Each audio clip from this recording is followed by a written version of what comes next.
Good morning, afternoon, evening, friends and family, loved ones. This is just an oddball video I decided to do after I finished putting on the new AWT scales on my husband's Spyderco.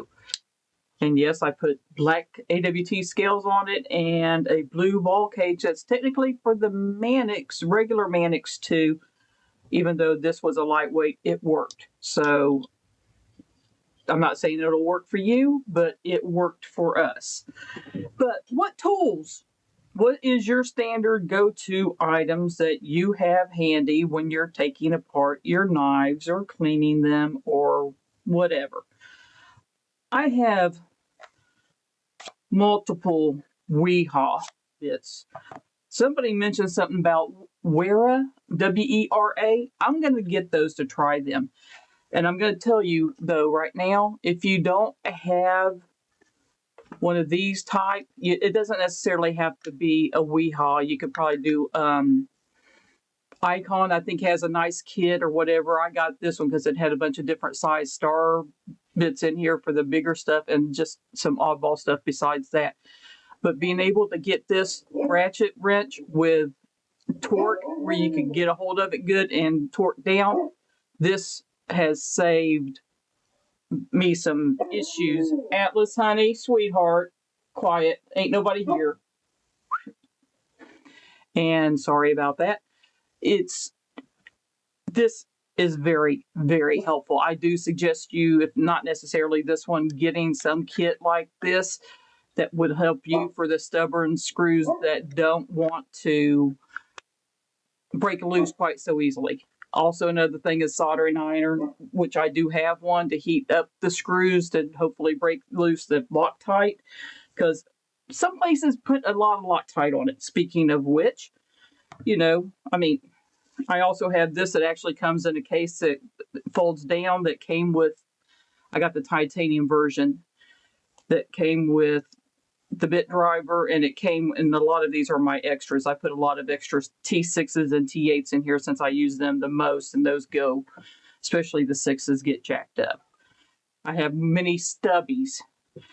I got one that actually came with the Weehaw bits also, and one of the bits is been used or whatever. It's probably the T6 that is stolen out of here that I need to replace. But since I have multiple ones of them, I keep these on hand. We got quite a few bits. Now this is a bit driver on one end, but this actually, if anybody has a Curtis Knives, probably recognizes that. That's to go in and undo. That if you have one of those, that comes in handy. Something new, titanium, little finger bit that looks like their thing, which also with skiffs, they have this finger bit that for the free spinning pivots and or screws, because some of them have been known to do that through the standoffs or whatever. You sometimes still need two of them to kind of break them loose. These are very, very, very much needed. Of course, more bit drivers. I like this one, and actually I got this from Ron Crow in a win. Absolutely love it. It's bigger, rounder. I can get a better grip on it. That comes in handy quite frequently. Atlas, stop. Loctite. Having the stick, I think, is a lot less messy than the liquid, because you can just roll the screw a little bit over, because you don't usually need a lot, unlike some of them that use a ton. KPL. I also got the Flytanium version, which is called Green Slick. A good lubricant. Slick them all. If you can catch them when they have it in stock. I actually had a friend of mine give me this. Thank you again. And this stuff, I've been using it pretty much standard on any washer having knife, because that really does help immensely. Other items, like here, anybody that knows if you can make that out, it's the parts for the hinders. I couldn't even tell you what all I have specialty tool wise that I need. This is, what the heck do they call this? Spanner tool or snake eye. I forget which one that was for. Came from the manufacturer. A friend of mine went and talked to him at a lathe show and got it for me. This is a star bit that is for older Wii knives, because I had a Wii knife. I actually had a couple that used the star bit. One came with it, but the original one that I bought didn't, that I had the start needed it, and I ordered it. But luckily that was only like $3 or $4. I don't think it was much. If you want to change out and put skiffs in, this gives you your pivot size and your washer size. So you can sit there and order the correct item for whatever it is that you have if they don't already have it listed. They have a good portion listed, but they don't. I'll use this a lot of times if I'm trying to hold something, or I have actual multiple. I have forceps and other stuff. This is one I usually have handy. Or sometimes it gets used as a little pry bar, which, speaking of pry bars, I got a little cheap, relatively cheap. I mean, they're not expensive. Steel pry bar, and then I have a nicer titanium pry bar. Of course, titanium won't scratch titanium, so that comes in handy. These and rubbing alcohol. And this one I picked up is a little 2-pack. It has a little push button where the liquid comes up to where you can do that. I have Q-tips on hand, usually to clean stuff. And something else that I honestly use quite a bit when I'm wiping stuff down and cleaning them are these facial swabs. These I use quite frequently also on wiping knives down and cleaning them with it. That comes in handy. This is all just oddball stuff, and I know I'm missing 20 million other things. I mean, of course, when you're sharpening, you have a straw. And I need to recoat this. I've had this side coated, and I'm going to switch it and do this side, and I'm getting a real fine grit for it to do my washers on. But what I actually did, because my friend that gave me this looking wall even said it, these mats, he goes, they work great to sit there and polish your washers.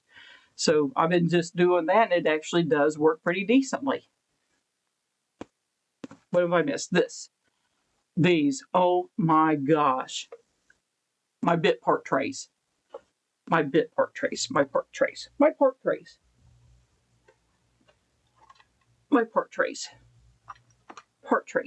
When I'm taking something apart to do scales or whatever. So I keep all of the parts to each knife individually. I've got a bunch of those. I mean, literally, I've got 3, 4, 5, 6, 7, 8, 9. Right here's 9 that I have 10. There's another one over there that has 10 different knives that I have separated out to take the scales and anodize them if they're titanium, or dye them if they're whatever, whether it's micarta, G10, whatever. I got a lot of that stuff. And of course, the other parts, the scales, are in a bag out there where I keep my dye and my charger, my little power supply for the ano and stuff. But this isn't what I was going to mention, but Amazon, the T6s and the T8s, they have like a 10-pack that you can buy of just T6s or T8s, so you don't have to buy complete sets again. Do that if you need to replace them. I highly suggest it, especially with the 6s. I mean, I go through them relatively quickly because some of these, the tolerances aren't the best on some of these knives where it doesn't stick in well, and they'll tear up the T6s. I got this little micro bit set because I got the blim, and I don't know what I did with it. I've got it around here somewhere. I just maybe I gave it to Brian, and maybe I need to give him these bits. I don't know.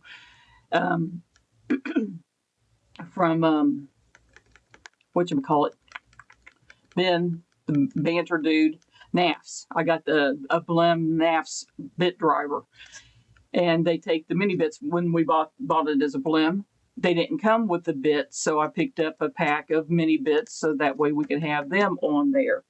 So, like I said, I can't remember if we bought 2 of those or not, and I've already given him a set of these, and I've just laid down my driver somewhere, which is probably why I did. Actually, I probably put it in one of my little to-go bags. That's what I probably did, and need to put this with it. I'll search for that later. I mean, I don't know what else. A pencil for lock stick. And please, people, don't saturate button locks with oil. I can't say that enough. Putting a little bit of oil around the pivot and on the washers, perfect. That's what you should do. Soaking the area where the button lock and the spring goes creates lock stick. Don't do it. A lot of people may not realize this. Most of you do. I'm sure most of you have done enough knives and stuff to know that it does create issues. But if you didn't, if you ever take a button lock apart, which I dislike taking button locks apart, but we'll not go there. Putting them back, don't oil that area at all. Just the washers or the bearings, and a little bit of, take a little drop of oil on your finger and wipe it around the pivot and call it a day. I mean, don't add oil everywhere. Some people, it almost looks like people just literally dunk their knives in oil. Please don't do that. Just please don't do that. But this is more or less what I keep on hand at any given time. I keep meaning to fill a couple of these little spray bottles that Ron also gave me in that win where he gave us a couple of bit drivers, which my husband has the other one. But to spray on the blade to wipe it down. Wiping it down. Here, that's another thing. A lot of times I will use this, especially, I don't know how well you can see that, to take the screws. I'll put a little bit of rubbing alcohol on it and take a screw in the bit and just roll it around to clean that on. Use these to wipe down the blades. I mean, these little rags, these little microfiber cloths that are sold. These are awesome. You could go to Harbor Freight if you have a Harbor Freight near you. They have like a 15-pack, I think, of big microfiber cloths that you could probably trim up into small little squares that you can just use for cleaning and wiping down everything if you don't have a t-shirt.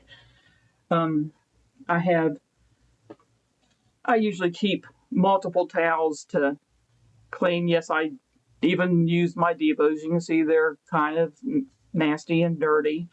I just need to wash them all, which if you do, don't use fabric softener on them when you wash them, and don't use a lot of detergent. I make my own detergent, my laundry soap, because it's gotten so ridiculous, and I just put in a small amount when I go to wash stuff like that, and that usually works, which it has a lot of OxyClean in it, so it breaks down most of that stuff relatively easily. But anyway,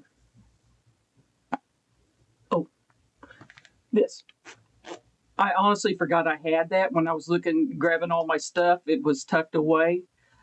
This, I think, is too big, but something that you can push through if you have, like this, where it has a solid area and you pull the screw out and it stays in. Maybe you need to use something to push it through. This may work, may not. I know some of them, it'll be way too big, or even the pivots. If it's solid on one side and screw on the other and you're trying to push the pivot out and it ain't breaking loose or whatever, giving you issues, something like this will fit in there without really screwing up your threads, and being able to tap it through could come in handy. There's all kinds of neat stuff that you can do. Do you need all this stuff? Heck no. Does it come in handy and possibly make your life easier when you're taking your knives apart and working on them, cleaning them, replacing pieces, swapping out scales? Yes.